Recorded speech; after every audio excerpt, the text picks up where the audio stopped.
우리는 지금 교회력에 따라서 성령 강림 절기를 보내고 있습니다. 오늘은 그 두 번째 주일입니다. 여러분, 우리가 이 성령 강림 절기에 꼭 해야 하는 것이 있습니다. 왜 교회력은 부활절기 다음에 성령 강림 절기를 두었을까? 성령 강림절을 맞아서 우리는 성령 강림절의 의미는 무엇인가? 성령 강림절의 역사적 연호는 어떻게 되는 것인가? 그런 것에 대해서 묻고 답할 수 있어요. 그런 것들이 사실은 우리가 다 중요해. 그런 걸 잘 이해하고 있어야 곁길로 가지 않을 수 있어요. 그런 점에서 그런 것들을 묻고 답하는 것은 다 의미 있는 것이겠습니다만, 그런데 사실은 그런 것들은 부차적인 것들이에요. 성령 강림절기에 그런 것, 모든 성령 강림절기에 대한 논의에 앞서서 우리가 해야 할 것은 뭡니까? 뭐에 성령 강림절에 뭐 하라고 성령 강림절에 있는 겁니까? 성령 충만하라고 있는 거예요.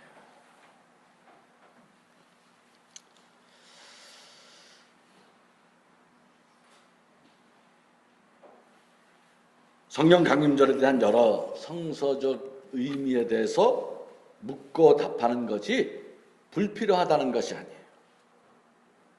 왜 성령 강림절은 오순절날 이루어졌는가? 오순절이라고 하는 것은 모세가 하나님부터 율법을 받은 날 아닙니까? 77절이라기도 하고 장막절이라고도 하는 날. 왜 그렇다면 모세가 율법을 받은 그날이 6월절로부터 50일 된다. 그래서 또 오순절 아닙니까? 도대체 그 50이라는 숫자는 무엇을 말하는 것일까? 이건 다 의미 있는 거예요.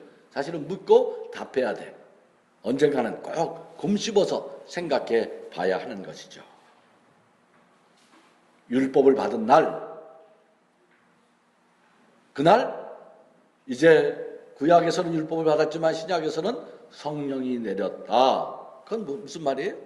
이제는 돌판에 새긴 율법이 아니라 마음에 새긴 율법이 있어야 한다는 것이죠.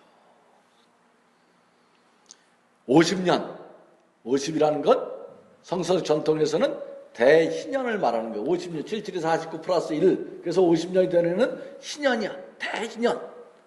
모든 것에 해방을 의미하는 날이죠.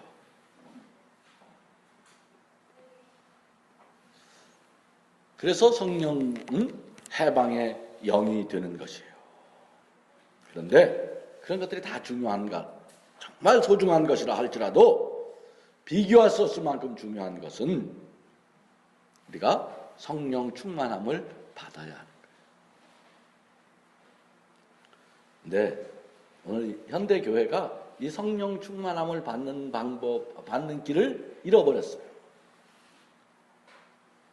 성령 충만함, 그걸 뒤로 제껴놓고 성령에 대해서 갑론을박하는 것, 그것은 마치 메르스라는 병균이 온 세상을 창궐하는데 병 고칠 생각은 하지 않고 엉뚱한 정치적인 이해타산이나 하는 것과 마찬가지예요.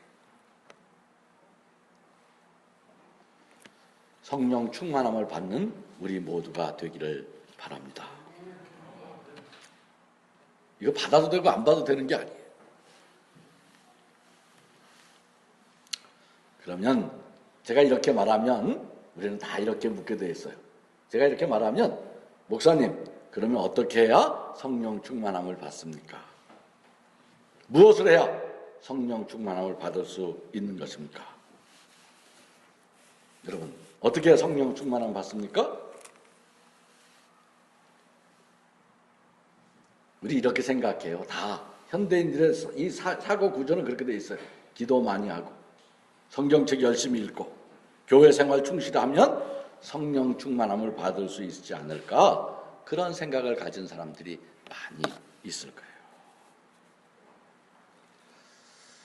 그런데 그런 점에서 성경책은요, 우리를 대단히 야속하게 만들어요. 오늘 우리가 성령 충만함의 사건, 그 성령 충만함에 임재하는 그 성경의 한 대목을 함께 읽었습니다만, 거기에는 아무리 눈을 씻고 찾아봐도 어떻게 해야 성령을 받을 수 있는지에 대해 그 방법이 보이지 않는다는 거예요. 아니, 성령 충만함이 그렇게 중요한 일을 하면 제가 하루에 좀 이상해. 아니, 성경책에 써놔야 되는 거 아니에요? 성령 받는 비밀, 성령 받는 10가지 비결, 그렇게 해가지고 써놔야 돼. 뭐 문맥을 거슬릴 것 같으면 제가 성서 편집자라면 사도행전 2장에 별기라도 하나 붙여놓을 것 같아요. 이렇게 쪽지해서 10가지 성령 받는 비밀의 방법, 비결의 길, 뭐 이런 걸 서점에 가면 그런 책 많잖아요. 근데 그런 것들 아무리 눈을 씻고 찾아봐도 거기 성경책엔 그런 것이 없어요. 그러면 야속하지 않습니까? 왜? 성령 받는 것이 그렇게 중요한 것인데 성령 받는 방법에 대해서는 성경은 전혀 침묵으로 일관하는 것일까? 성령 받기 위해 일주일간 금식할 것, 성령 받기 위해서 성경책을 10번 한 달 안에 독파할 것, 3년 동안 11조를 빼먹지 말고 드릴 것, 그런 구체적인 방법을 딱 적어 놓으면 쉽잖아요. 다 성령 받을 수 있을 것 같잖아요. 그런데 성령 충만함을 보도하는 성경은 그런 것에 대해서 전혀 관심을 두고 있지 않아요. 단지 뭐만 적고 있습니까? 성령이 강림하니 그들이 서로 소통하게 되었다는 거예요. 그 사실만을 보도하고 있지 않습니까? 도대체 왜 성경은 그 중요한 성령 받는 방법에 대해서 침묵하는 것일까? 단 한 구절도 성령 충만함을 받기 위해서 이러저러 해야 한다 하는 이야기를 적어놓고 있지 않는 것입니까? 이게 바로 성령 충만함에 대한 우리의 오해를 멈추게 하기 위한 성서적 접근법이에요.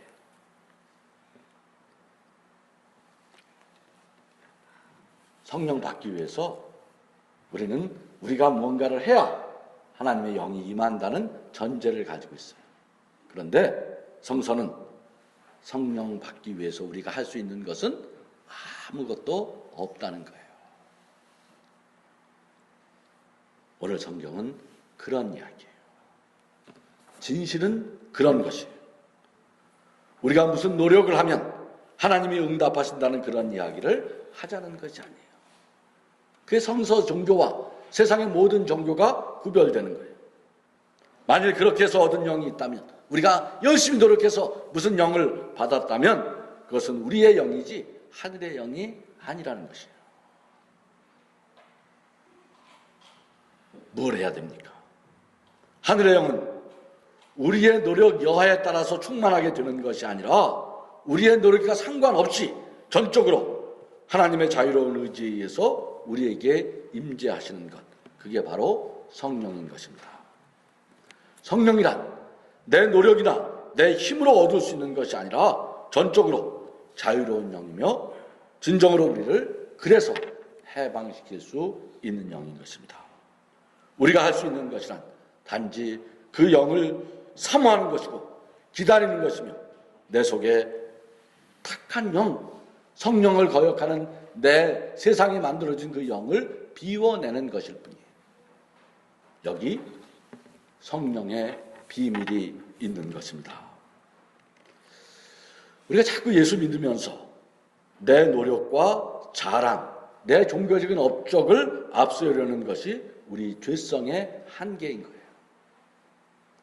성령의 역사는 성령의 충만함이란 전혀 예기치 않은 곳에서 전혀 예기치 못한 방법으로 하늘의 역사가 이루어진다는 것입니다.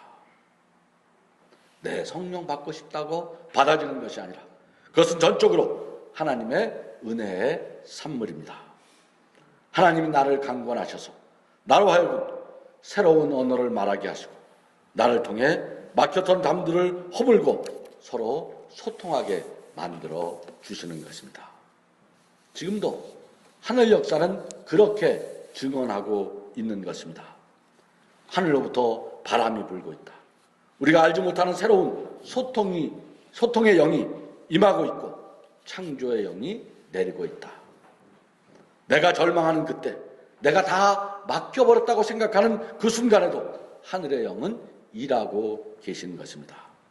내 지성 넘어, 내 언어 저 너머에, 내 판단과 내 의지 저 너머에 하늘의 영이 움직이심으로 새 역사는 시작하고 있다. 마침내 이 영을 통해 우리의 막힌 눈이 열릴 것이고 닫힌 귀가 트이게 되는 것입니다. 이 모든 것이 지시하는 것은 내 생각만이 전부가 아니라는 것이에요. 내 판단과 이념이 절대적인 것이 아닐 수 있다는 것이에요. 내가 아무리 옳다고 해도 하늘이 틀렸다고 하면 틀린 것이고, 내가 아무리 틀렸다고 해도 하늘이 옳다고 하면 옳은 것이에요. 사람의 노력 저 너머에 계시는 하늘의 역사를 분별할 줄 아는 마음, 거기 우리의 겸손과 여유가 생기는 것이에요. 그래서 성서는 우리로 하여금 온유하게 하시는 영이 되는 것입니다. 우리는 오늘 이 현대 문명이 부딪히고 있는 어떤 절벽 같은 거는 모두가 너무 자기 생각에만 골똘하다는 거예요. 그게 다 틀린 것도 아니야. 그러나 모두가 자기 생각에만 골똘해. 우리는 너무 내 판단과 의지에 매몰되어 살고 있지 않습니까? 자꾸 그런 걸 부추겨. 너는 할 수 있다. I can do. 그래서 인간의 의지와 인간의 판단이 전부인 것처럼 사람들을 몰고 가고 거기에 1.1에게 여유의 공간도 생기지 않는 거예요. 그렇게 사람들을 몰고 가고 있죠. 성령 강림절, 우리는 자유의 영을 사모해야 하는 것입니다.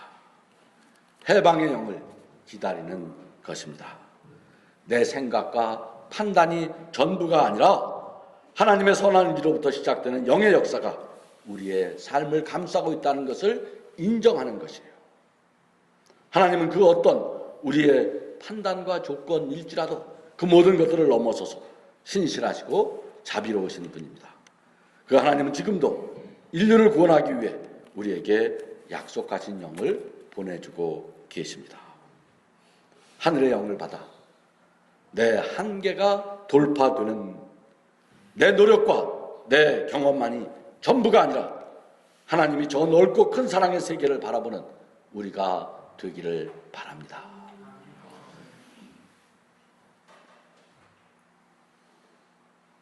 내 판단 저 너머에 내가 세우고 꿈꾸고 계획하는 그 너머에 언제나 하늘의 역사가 이루어질 수 있다는 것을 우리가 볼 줄 알아야 하는 거죠. 성령 충만함,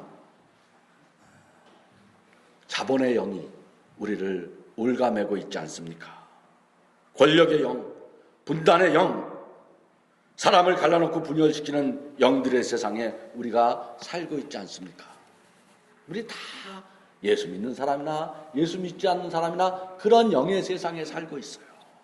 그리고 예수 믿는 사람이나 예수 믿지 않는 사람이나 다 그런 세상의 질서가 절대인 것처럼 내가 선자리에서 그 모든 것이 가장 옳은 것인 것처럼 판단할 수밖에 없어요.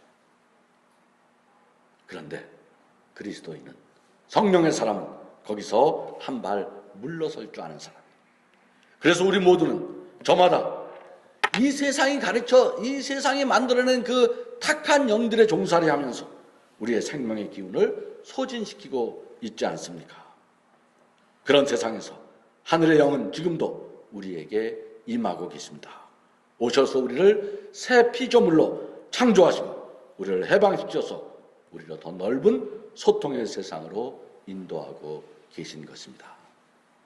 오늘 이야기가 그런 얘기죠. 서로 전혀 외국어를 배우지도 않았는데 마음과 마음이 이어지니 말이 통하게 되었더라. 이 영을 덧입는 성령 강림절이 되기를 바랍니다. 내 밖에 계시고 내 위에 계시고 나를 넘어서서 우리를 인도하시고 해방시키시는 하늘의 영을 사모하는 우리 모두가 되기를, 그래서 그 영의 충만함을 입어 새로운 세상, 새로운 삶을 일구어낼 수 있기를 바랍니다.